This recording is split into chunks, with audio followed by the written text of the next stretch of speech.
तो देखिए जितने भी लोगों का एग्जाम सामने आ चुका है और उन लोगों के लिए प्रीवियस ईयर क्वेश्चन पेपर जैसा कि हम हर बार आप लोग के लिए लाते हैं, इस बार भी लाए हैं। और डीएससी पेपर 1 जो कि हिस्ट्री ऑनर्स जितने भी लोग हैं, ठीक है, सेमेस्टर 5 में, उनके लिए काम में आएगा। और इसमें आपको पूछा जाएगा हिस्ट्री ऑफ मॉडर्न इंडिया, और इसमें आपका 1757 से लेकर के 1856 के बीच का हिस्ट्री पूछा जाएगा, ठीक है।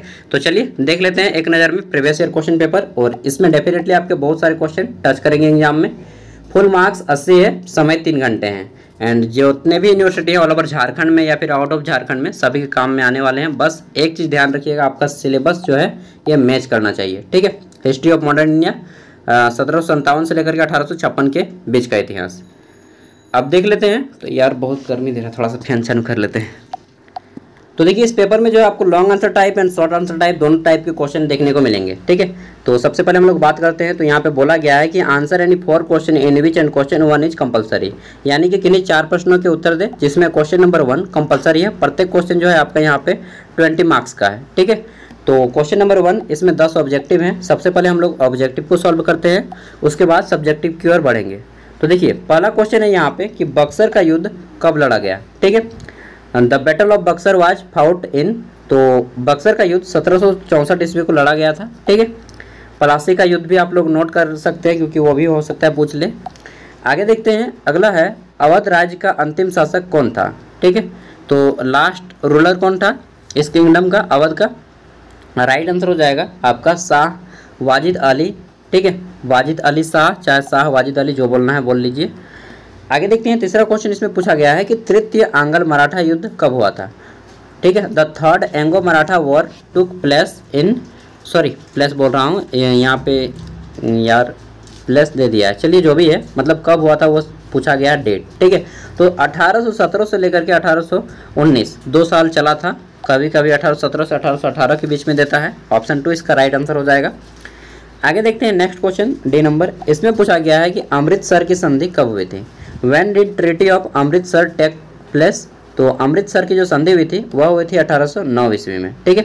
ऑप्शन 2 सभी इंपॉर्टेंट क्वेश्चन है आपके एग्जाम के पॉइंट ऑफ व्यू से, तो नोट करते जाएंगे, ठीक है।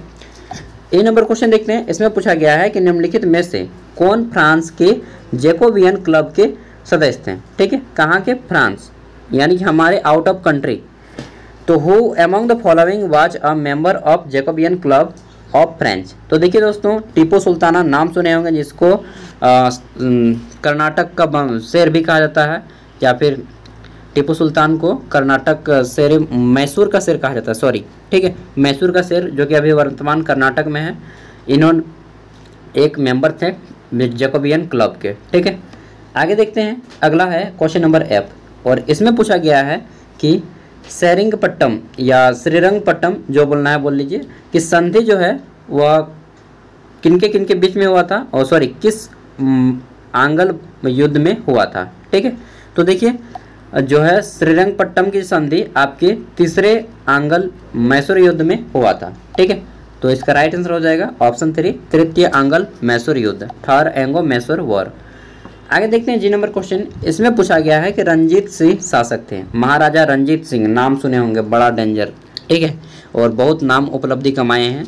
तो महाराजा रंजीत सिंह जो दोस्तों, सिंह आ रहा है यानी कि पंजाब आ जाइए डायरेक्ट, ठीक है। तो ऑप्शन 3 वो सुने होंगे कि गिदरा नाल में शेर लड़ा हुआ, चिड़िया नाल में बाज बना हुआ, वो जो है ना कहावत याद कर लीजिएगा। 1.25 लाख पे एक लड़ाई, तब जाके गुरु गोविंद सिंह नाम कहाँ आई। ऐसे ही सिंह लोग मतलब बहुत हिम्मत वाले होते हैं यार, और मैक्सिमम फौज में आपको सिंह ही मिलेंगे, ठीक है। आगे देखते हैं एच नंबर पूछा गया है कि किसके कार्यक्रम में सती प्रथा को गैर कानूनी घोषित किया गया था, ठीक है। तो किस अंग्रेज के शासनकाल में जो है सती प्रथा को डिकेट किया गया था, डिक्लेयर्ड किया गया, ठीक है, कि यह जो है सती प्रथा इलीगल है। तो उसमें आपको मालूम ही होगा कि जिंदा जला दिया जाता था औरतों को उनके पति के साथ। तो यह रोका गया था लॉर्ड विलियम बेंटिंग के शासनकाल में। ऑप्शन 2 हो जाएगा विलियम बेंटिंग, और इनमें इनका साथ दिया था राजा राम मोहन रॉय। बहुत बड़ा समर्थन किया था बंगाल में राजा राम मोहन रॉय ने, ठीक है। आगे देखते हैं, अगला है लॉर्ड कॉर्नवालिस के पश्चात भारत का गवर्नर जनरल निम्न में से कौन बने, ठीक है। तो क्वेश्चन क्या है कि who among the following became the governor general of India after Lord Cornwallis, ठीक है। तो लॉर्ड कॉर्नवालिस के कौन बने थे? ऑप्शन 2 इसका राइट आंसर हो जाएगा, जॉन सेर। ऑप्शन 2 जॉन सेर, नोट कर लीजिएगा, ठीक है। आगे देखते हैं क्वेश्चन नंबर जे, जो कि ऑब्जेक्टिव का अंतिम क्वेश्चन है। इसमें पूछा गया है कि धन निकासी का सिद्धांत किसने प्रतिपादित किया? हु प्रपोज्ड, ठीक है, sorry, propounded the theory of drain of wealth. तो बताया, अरे ये बुढ़बो को भारत के आदमी समझो, अंग्रेज कैसे धनवा निकाल रहा है, ठीक है। तो ये चीज़ हमें कौन समझाया? ये समझाया हमारे वैद्य पुरुष या दादा भाई नौरोजी, ठीक है, बुजुर्ग पुरुष दादा भाई नौरोजी। आगे देखते हैं, और दादा भाई नौरोजी ये एक बहुत बड़े अर्थशास्त्री थे। ये मत सोचिएगा कि दादा भाई मतलब कि बूढ़ा आदमी यार बहुत पढ़े लिखे थे, बहुत इकोनॉमिस्ट थे, ठीक है, अर्थशास्त्री थे। आगे देखते हैं, इसमें पूछा गया है 5 मार्क्स वाले 2 क्वेश्चन, ठीक है, और 5 मार्क्स वाले क्वेश्चन का आंसर आपको 100 शब्दों में करना है। कितने? 100 शब्द, ठीक। एक खड़ा पन्ना में आप कर दीजिए, एक खड़ा पन्ना का एक साइड। देखिए, किसी दो पे ही लिखना है। पहला है अस्थाई बंदोबस्त के गुण, इंग्लिश में बोलते हैं merit of the permanent settlement, ठीक है। और बी नंबर में है लॉर्ड वेलेजली की सहायक संधि, द आपका subsidiary alliance of Lord Wellesley. आगे देखते हैं, तो सी नंबर में है कि धन निकास से आप क्या समझते हैं, सी नंबर में। एंड डी नंबर में आपका प्लासी का युद्ध क्यों लड़ा गया, ठीक है। और ई नंबर में है रैयतवाड़ी व्यवस्था के बारे में लिखना है, एक्सप्लेन द रैयतवाड़ी सिस्टम। रैयत का मतलब होता है किसान, ठीक है। तो आई होप कि आपको बहुत ईजी क्वेश्चन लग रहे होंगे एंड सभी नोट करते जाइएगा। आगे देखते हैं यहाँ पे, अब आते हैं लॉन्ग आंसर टाइप क्वेश्चन, सभी 20 मार्क्स वाले। और 20 मार्क्स वाले क्वेश्चन का आंसर करना है आपको 500 शब्दों में, उससे ज़्यादा नहीं लिखना है, ठीक है। मैक्सिमम 500 वर्ड्स, उससे एक भी वर्ड ज़्यादा नहीं लिखें, समय बचाइए और अच्छा उपयोग करना है यहाँ पे, ठीक है। देखिए, तो इसमें पहला क्वेश्चन है कि बक्सर के युद्ध के कारणों एवं परिणामों का उल्लेख करें। Discuss the case and result of the battle of Buxar, ठीक है। तो बक्सर का युद्ध क्यों लड़ा गया, और लड़ा गया तो लड़ा गया, आखिर इसका लड़ने के बाद क्या स्थिति बना वो चीज़ बताना है, ठीक है। तीसरा क्वेश्चन है, पूछा गया है कि 1856 ईस्वी तक आंग्ल अवध संबंधों की विवेचना कीजिए कि उनके बीच संबंध कैसे थे, ठीक है। चौथा क्वेश्चन देखते हैं, तो क्वेश्चन है कि मराठों के पतन के क्या कारण थे, आखिर क्या कारण था, व्हाट इज द रीजन, ठीक है। डाउनफॉल हो गया, मराठा समाप्त हो गए हैं, मराठों का साम्राज्य, वो आपको बताने हैं।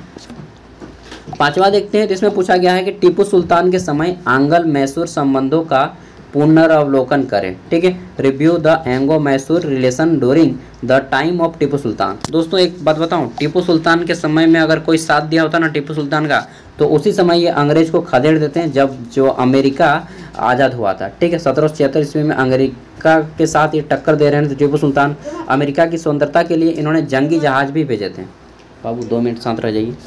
आगे देखते हैं, छठा क्वेश्चन, इसमें पूछा गया है कि वारेन हेस्टिंग्स के सुधार का वर्णन करें, ठीक है। वारेन हेस्टिंग्स के सुधार के वर्णन करें कि भारत में आने के बाद वे कौन कौन से सुधार लाए। क्वेश्चन नंबर 7 है, इसमें पूछा गया है कि लॉर्ड विलियम बेंटिंग द्वारा लाए गए सुधार के बारे में बताना है। तो analyse reforms introduce by lord William Bentinck. देखिए, जब भी आपको सुधार के बारे में पूछा जाए ना, तो आपको बताना है कि वो कौन कौन से काम किए हैं भारत में आके, ठीक है। आगे देखते हैं 8 नंबर क्वेश्चन, इसमें पूछा गया है कि लॉर्ड डलहौजी द्वारा व्यवहत विलय का सिद्धांत विवेचना करना है आपको, ठीक है। जो विलय का सिद्धांत दिया है उन्होंने, उसके बारे में बताना, डॉक्ट्रिन ऑफ लेब्ज, ठीक है। और इसमें काफ़ी बार क्वेश्चन पूछा जा चुका है, तो ये इंपॉर्टेंट हो जाता है। आगे देखते हैं क्वेश्चन नंबर 9, अंग्रेजों की भू राजस्व नीतियों के किसानों के जीवन को कैसे प्रभावित किया, ये बताना है।